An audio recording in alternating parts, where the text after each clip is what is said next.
Sir মানি ব্যাগটা sir. ও আচ্ছা আচ্ছা, হ্যাঁ থ্যাংক ইউ। টাকাগুলো কোথায়?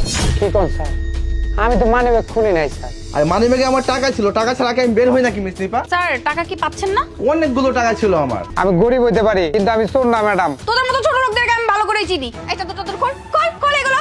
এই শার্ট খোল, শার্ট খোল বলছি। শার্টের পকেটেই আছে, কোথাও না কোথাও লুকিয়ে রেখেছিস। এত বছর ধরে এনে চাকরি করি স্যার, একটা আলপিন পাইলেও সবাই ফেরত দেয়। আর আজকে স্যার আপনার মানি ব্যাগতে আমি টাকা নিবো স্যার। আমি চোর না স্যার। এই যে দেখেন দেখেন, চেক করেন, আমার কাছে টাকা নাই স্যার। দাঁড়া, তোকে আজকে উচিত শিক্ষা দিব। স্যার এক কাজ করি, আমি পুলিশকে কল করি, পুলিশ এসে ডান্ডার বাড়ি দিলে একদম সোজা হয়ে যাবে। আমি বেশ কিছুদিন ধরে লক্ষ্য করছি আপনি অফিসের সম্পূর্ণ স্টাফদের সাথে খারাপ ব্যবহার করেন। যেই না প্রমোশন পেয়েছেন শুরু হয়ে গেছে আপনার খারাপ ব্যবহার করা। আপনি মানুষকে মানুষ মনে করেন না। শেষ পেয়ে সেই দারোয়ানটাকেও ছাড়েন নাই আপনি। এই লোকটার সাথে আপনি দিনের পর দিন যাচ্ছে তাই ব্যবহার করছেন। প্রমোশন হওয়ার পর থেকে আপনি কাউকে পাত্তা দিচ্ছেন না, শুধু বসটাই হচ্ছে আপনার কাছে প্রাধান্য। কোনো কাজ করেন ঠিক মতো?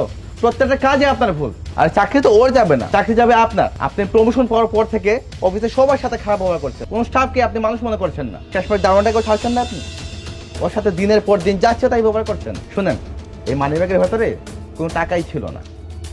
আপনাকে ধরার জন্য কিন্তু আমাদের